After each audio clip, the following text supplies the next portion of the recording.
For the last month, we've been collecting via social media campaigns all over the place the best interview questions from members of our UChicago community that have helped you hire your best performing candidates.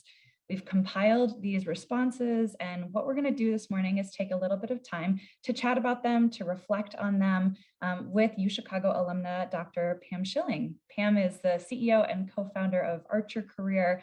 Why is the interview vital, or maybe not so vital?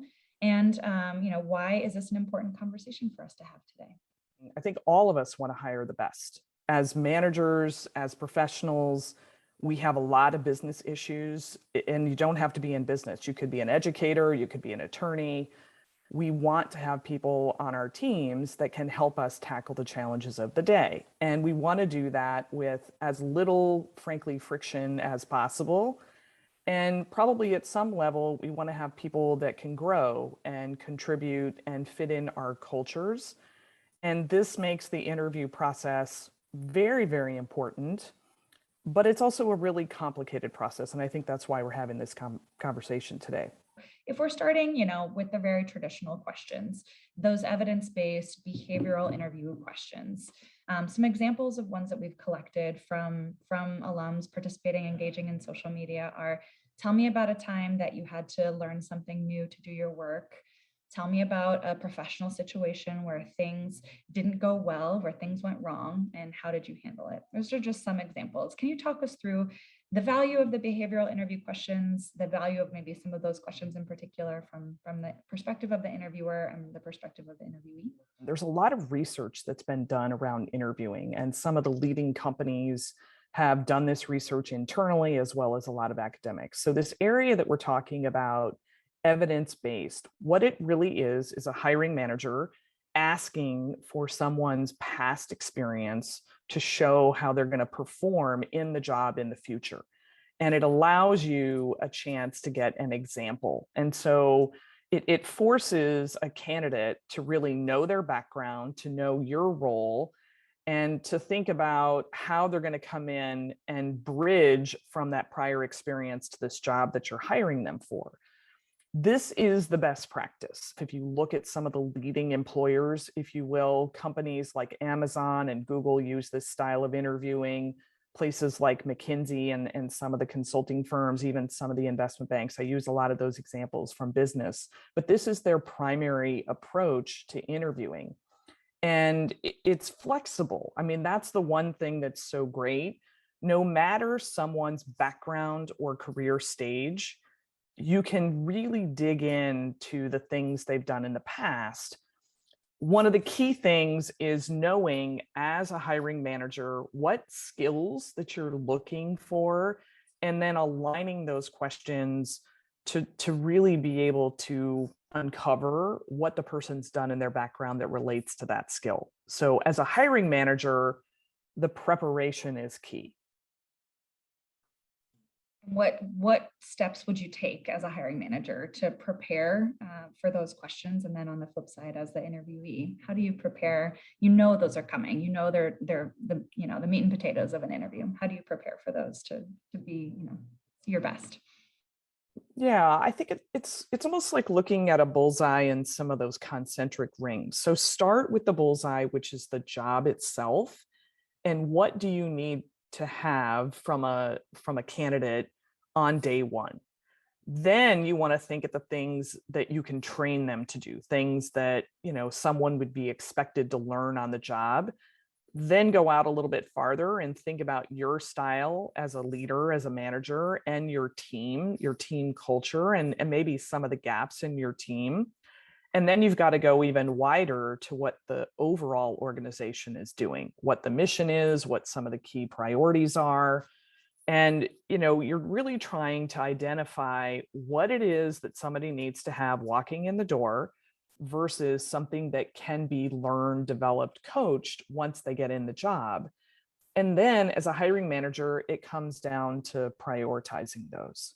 Now, if you're the candidate, in some ways, it's very similar, but obviously you're at a little bit of an information disadvantage because you're not inside the organization. But there's plenty of research that you can do. You can look at things on LinkedIn. You can look at information in Glassdoor. You can talk to professionals at that company. You can talk to people that have formerly worked in the organization. And really doing that bit of research makes a huge difference. And then looking at your background, your stories, your experience, and practicing, being ready for that interview. You as the hiring manager can have a really clear vision, but likely your candidate's going to be interviewing with a variety of different people from your team or other teams. So how do you make sure as the hiring manager that you're keeping everyone up to date on what you're looking for, on the best way to help them help you find a great candidate? Yeah. And this is where 5 minutes, 10 minutes of time is a huge, huge payoff. You do have other people in the process. You want that. I don't want to make hiring decisions unilaterally because I might have some type of a bias when I'm looking at someone. I might either favorably look at them or less favorably. If you don't educate your colleagues, though, they're going to show up. They're not going to know what they're supposed to be probing on. And the questions that you all ask, in some ways, I'm not as concerned about the exact question. I think somebody's asked, what's the number one question? I don't get concerned about the exact question as long as it's evidence-based. What I prefer is to have consistency. I want to have a group of questions that covers a skill, and we have kind of that process where we take all the candidates through essentially the same type of questions so that we can compare person A, person B, person C. If you don't have that consistency in the process, let's face it, we're just going to have a huge amount of variation when we debrief on a candidate. We all aren't talking on the same page. So this is one of the things when people, I think, speak about hiring the best, probably from my experience, what I see as the best process is a reasonably consistent process based on the role. And if you do that, you're likely to have a better flow, more efficient decision making, and bringing in people that are really going to be great for the organization. Category number 2 is company and interviewer specific questions. Some examples that we've received from folks participating in our social media campaign here. Why would you like to work at this specific organization? What would be your priorities for the first 6 months if you get this job? For someone who's working in a social impact role, they suggested, what does impact mean to you? And then here's one that might scare me. Well, I'm just not a non-coder, but share your screen and start coding right in front of me. Yeah. What do you think about these questions? What do you think about the company and interviewer specific questions? I think they're all relevant, fine questions. Again, back to the point about consistency. And I think one of the best things that as a hiring manager we can do is know our organization. A big company versus a small company versus a global team versus a very localized team, the technical roles versus non-technical. We need to know that. And for some companies, mission alignment is super critical. As a hiring manager, you should, over time, learn about the kinds of things that when you've asked candidates or even your own team members, employees, they really give you some insight into a person. On the other side, as a candidate, I don't have an answer to make this easy for all of you. There are certain things that are preferences. In my company, and we're small, we have some very distinctive things. We ask people to look at a small part of our business and do actually an evaluation of it. And then we talk a lot about our mission, and we ask people to dig into our technology because those are things that are all important for us. You might not experience that at another employer. Trying to be transparent about them. We don't need to surprise candidates. I mean, you all want a candidate to come as prepared as possible. This isn't a scavenger hunt in the dark. And there's nothing wrong with, if you have some of those very, very specific elements, conveying them. Again, some of the best employers do that. They tell the candidates, hey, here's going to be the structure of the interview. Here's the categories of questions.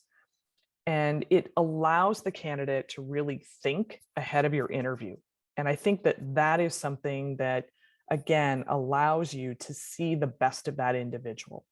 We'll take a case study from that question, open your computer and start coding in front of me. How can we tweak a question like that to make it a real productive piece of the interview process where a candidate can showcase their skills, and an interviewer can, make sure that this candidate is up to snuff, while, not scaring them too much, Yeah. not tricking them. Yeah. If you want to do that, and again, many technology rules ask a candidate to do that, to demonstrate on the spot. The key is to inform the individual, whether it's a week before your interview, let them know, let them get everything set up, and maybe offer some sort of overall expectation. What are you really looking for from this person?